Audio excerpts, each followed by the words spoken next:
And once again, greetings to you, music lovers, thrill seekers, conversationalists all across the bountiful, fruited plain. It's the Rush Limbaugh program here on the EIB network. Great to have you here. The telephone numbers always, if you want to be on the program later today.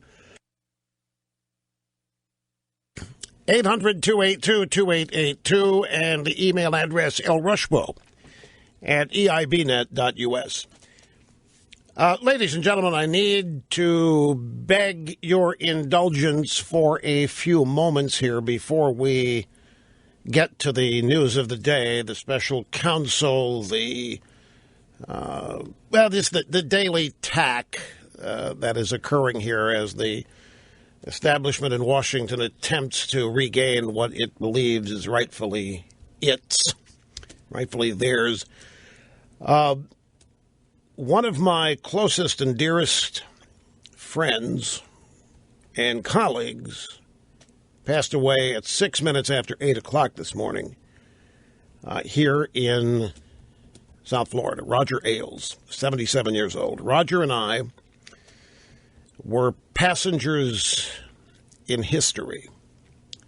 I met Roger in around 1990, one night at dinner at the 21 Club in New York. And my life was never the same thereafter. There is, as we speak, and there has been for the past year, a barrage of slander and libel aimed at Roger Ailes by pissants who will never accomplish even 5% of what he did. These are people that did not know him, that prejudged him, that were jealous, people who were envious, and people who felt the need to take down a serious enemy who threatened what they consider to be their rightful hold on the media, on America, or what have you. Some of the things being said just today about Roger Ailes are absolutely untrue. Roger Ailes was not suicidal. Roger Ailes was not defeated. Roger Ailes was not destroyed. And Roger Ailes and his courageous and lovely wife, Beth, were not separated. These are things people wish that they had made happen. These are things that people wish they had caused. They wish they had destroyed Roger Ailes. They wish they had created marital strife. They wish they could have caused him to become suicidal. But he was not any of those things. I knew Roger Ailes.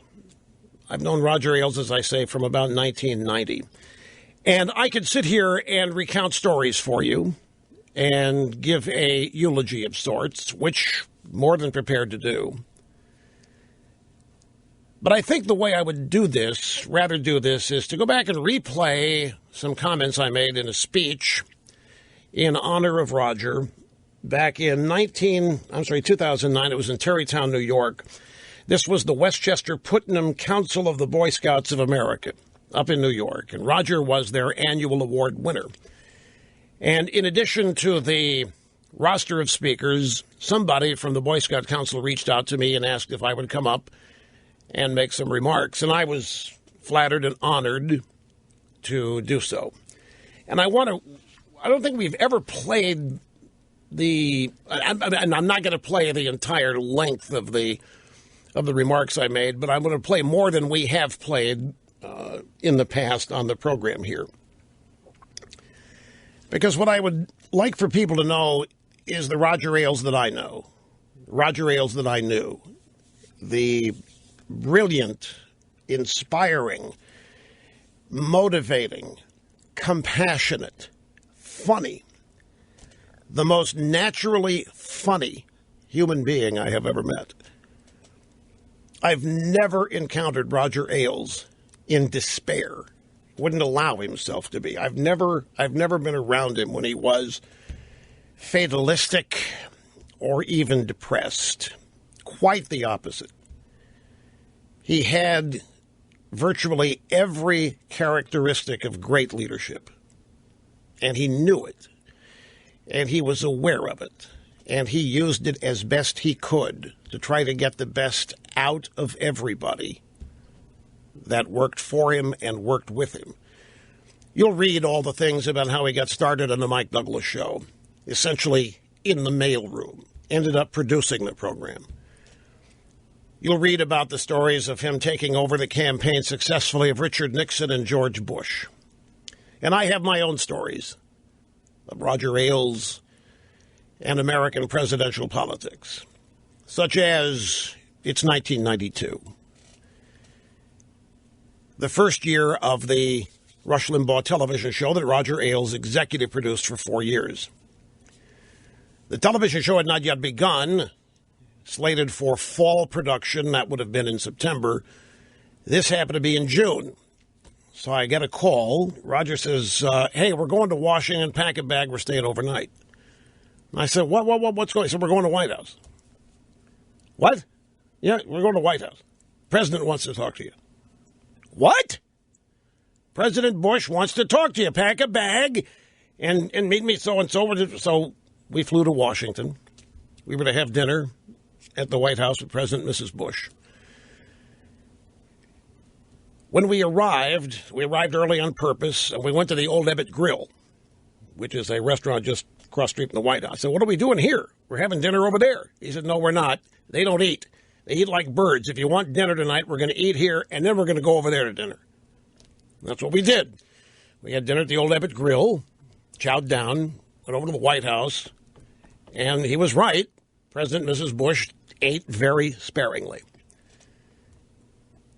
In fact, they served finger bowls after dinner for wash your hands. And I looked at it. I was kind of perplexed, and I didn't quite know what to do. Mrs. Bush looked at me with wide eyes, afraid that I was going to think it was soup. She was looking at me like, please, don't. I could just see it in her eyes. So I sort of faked picking up a spoon and make it, no, it's a finger bowl. I said, I knew. I'm just lightening things up. After dinner, we piled in a limousine. We went over to the Kennedy Center, where the president attended a performance of something or other. When the president arrived, everything is stopped, and he's introduced. So was I. I'm so embarrassed I can't begin to tell you. Roger is off outside the spotlight. Roger's nowhere to be seen. He's there. He's in the same row, but he's off out of spotlight. The crowd's looking up. Same opinion I had. What am I doing there? We go backstage, meet the cast and the crew of the production, head back to the White House after it's over in the presidential limousine and discuss the presidential campaign of 1992. It was really at the peak moment of Perot. Slept that night in the Lincoln bedroom. Ailes slept across the hall in the Queen's bedroom. I got a total history lesson of the White House, the residence, the Lincoln bedroom, such as was never his bedroom. It was always his office. In the Second World War, there was no West Wing. Lincoln never slept in this room, but they carry forward a tradition. They call it the Lincoln bedroom, but it's only a bedroom for guests now. I didn't go to bed that night. I didn't want to lose consciousness while there. So we left the next morning, hopped a plane, shuttle back up to New York, did the radio show, talked about it. Roger Ailes made that happen. Roger was able to open doors for people and willingly and happily did so. And it was never for his benefit. Not directly.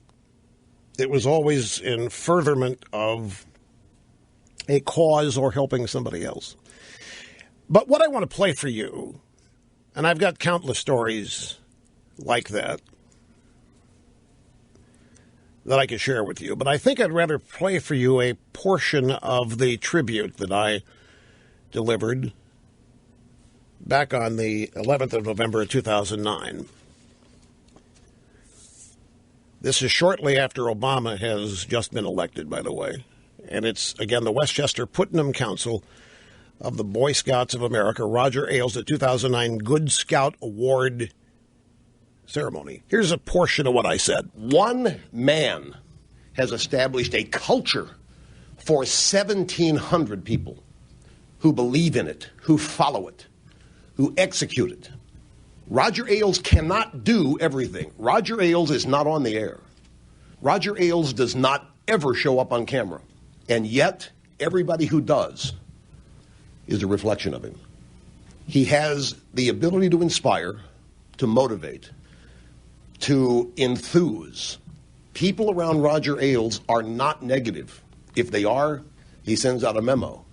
The memo says, negative people make healthy people sick.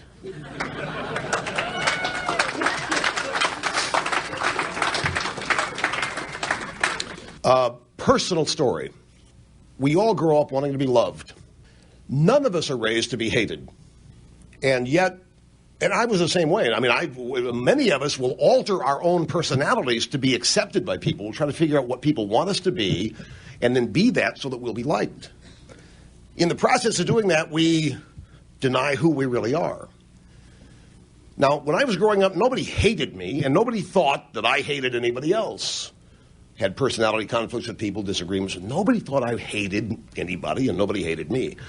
6 months after my national radio show started, 20% of the country hated me just because of my values, just because of my conservatism. And I didn't know how to deal with this. And I was looking for advice from anybody who could tell me how to respond to all this baseless criticism of mine. And people said, well, you can't let it stand. You've got to respond to it. You can't let that store. And if I responded to it, the critics thought they'd hit a home run and just mounted even more criticism because I had reacted to it. Other people said, you got to ignore it. All you do by responding to it is elevate it. More people hear about it than otherwise would have. This went on for 3 years. I had to learn, which was a tough psychological thing for me, I had to learn how to take being hated as a measure of success. Nobody's raised for that. And the person that taught me to deal with this and to remain psychologically healthy was Roger Ailes. And had that not happened, I wouldn't be anywhere near where I am tonight. And I don't say that, and I didn't say that lightly.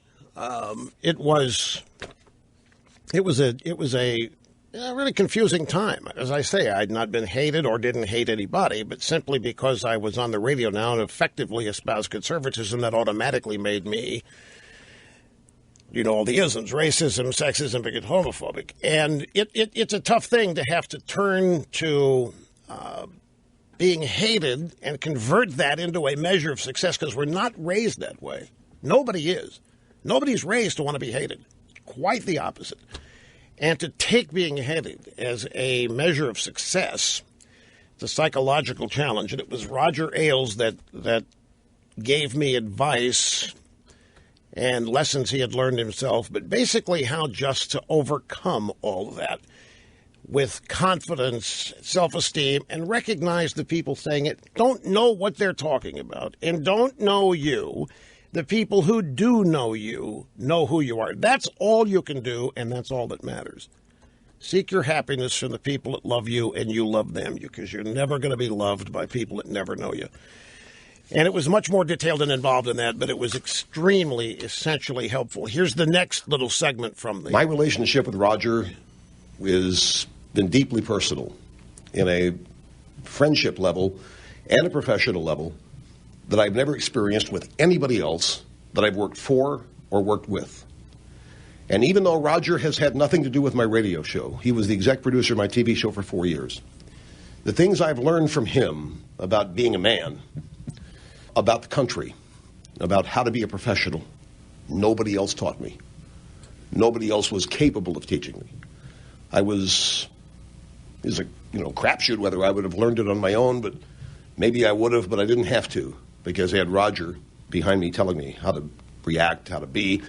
I remember one night on our TV show, I was just, for some reason, I said, I can't do it, Roger. I can't do it. This is not me. I can't do it.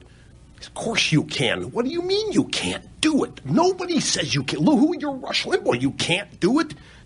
Sent me out, and I did it. A lot of people would have said, yeah, you can't do it. Oh, you can't do it? You don't want to do it? Okay, well, maybe we'll cancel tonight's show, and we'll... But Roger does not tolerate or accept failure in people, nor does he accept people feeling secondary. He is a genuine human being who is able to bring out the absolute best in everyone who works for him and works with him. And I have never met anybody in my life who is able to do that. And especially in a large organization like Fox News, that at this time in 2009, 1,700 people. Stop and think about it, folks. Think about establishing a culture that no matter when you tune in to Fox News as a consumer, as an audience member, with expectations that you're going to get what you expect from a man who's never on camera, who's not writing scripts, who's not on the phone with producers and demanding this or that, hiring the right people, vetting the right people, inspiring them and motivating, and turning them loose. Not many people can do it. Roger Ailes has accomplished things in life that few people will ever even attempt.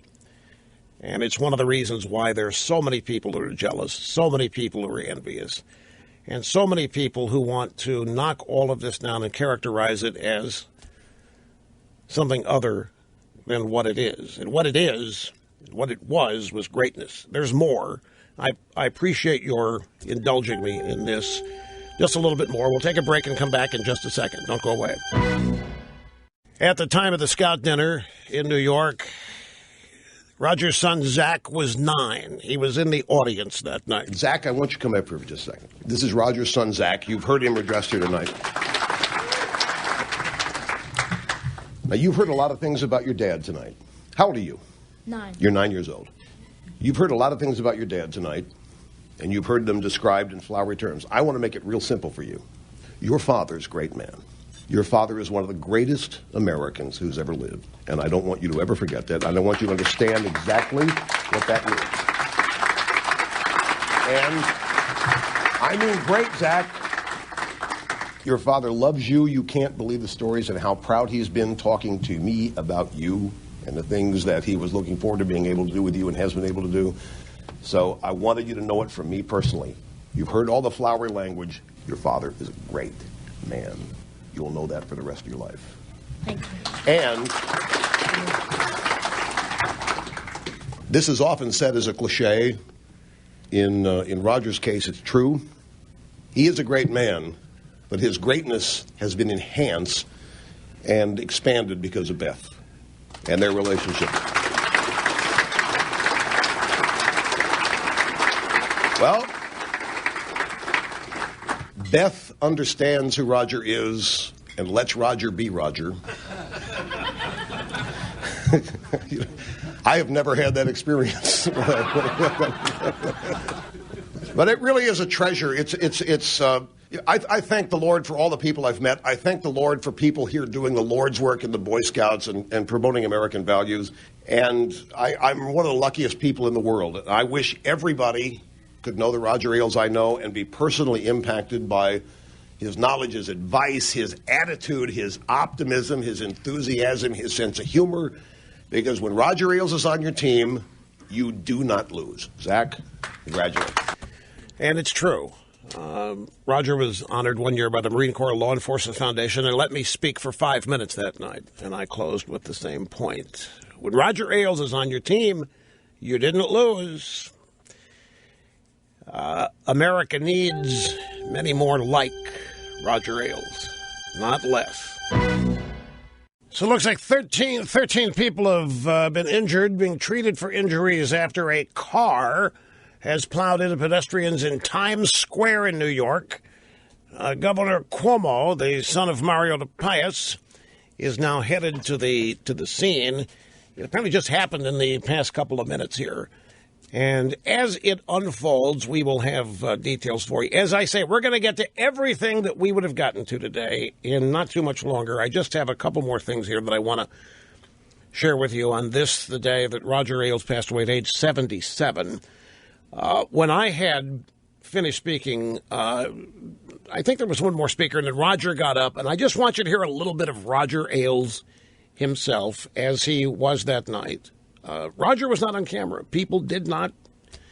This is one of the great sadnesses for me is that he was one of the most naturally funny. It reminded my dad in a way when we'd go to dinner and a bunch of us, everybody would want to go if they found out Roger was going to be there. It was just an education. It was an interactive education to sit there and listen to whatever was being discussed.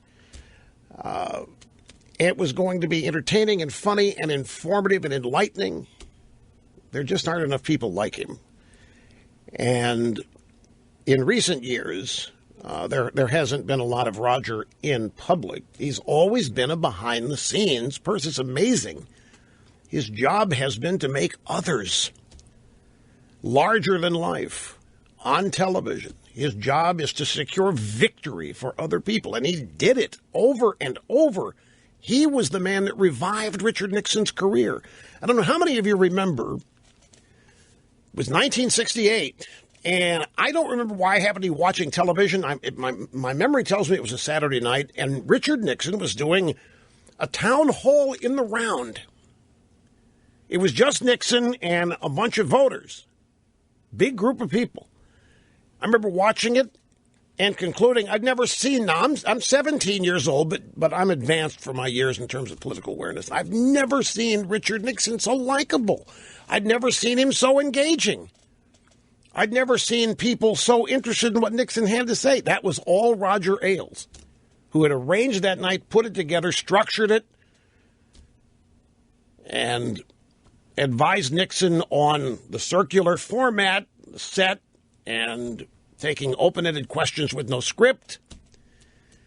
If Roger trusted you, that in itself, to perform, if he trusted you to send you out, that itself was a vote of confidence that was worth as much as you'd get from anybody else. So here's a little of Roger responding to the award that he was given on November 11, 2009 by the Westchester Putnam Council of the Boy Scouts of America. He flew up all the way to do that. He was a Boy Scout, but they had a Girl Scout camp across the lake. So they chained Rush to the cot at night. And he said it took him 20 minutes longer to swim with that thing hanging off of him. What's little known about Rush are the things he does for charity with absolutely no fanfare. The other thing is that he creates 15 hours a week of original material because he has talent, he has a sense of humor, and he's risen to the highest places in radio because he has a brilliant mind. And so people who don't know Rush don't understand that about him. What he does is hard work, and he's able to go out there every day and win. And that's very hard to do. So, Rush, thank you. Here's a little more from the, I told Cookie to cut the applause there, but, she's biased toward me, so she kept it in. But here's we have Republicans and Democrats here, as you know, and there's a tremendous difference between the two. Geraldo.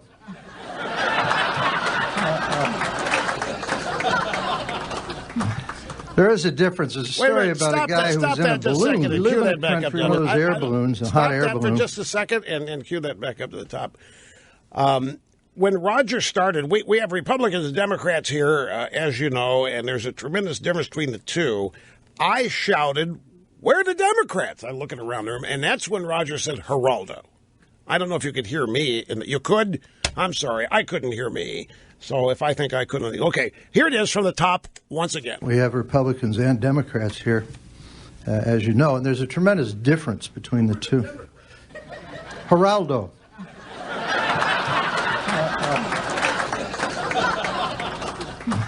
There is a difference. There's a story about a guy who was in a balloon, one of those air balloons, a hot air balloon. He was lost, and he lowered the altitude, spotted a man down below, and descended a bit more. And then called out to him, and he said, "Excuse me, can you help me? I promised a friend I'd meet him an hour ago, and I don't know where I am."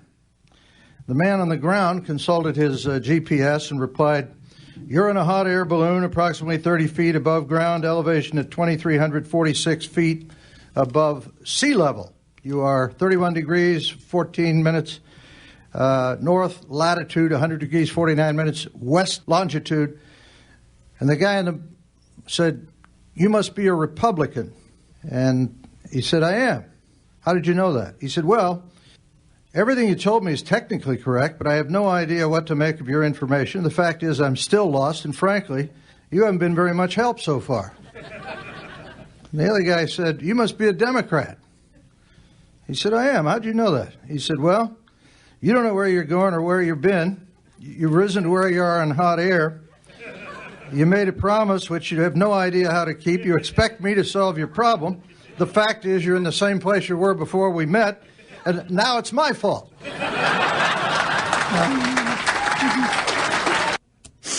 And this is it. This is the final one. This is about a minute and a half here.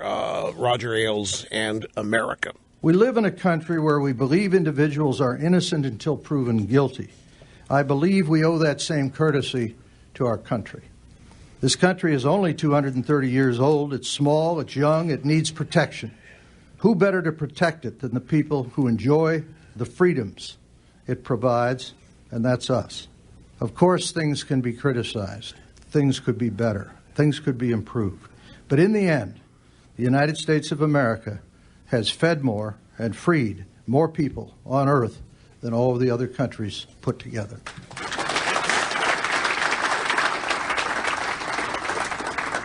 When they tear down your country, be sure to point out that we have a heroic history with traditional values and institutions like Scouting, which have been a steady beacon of light in the universe.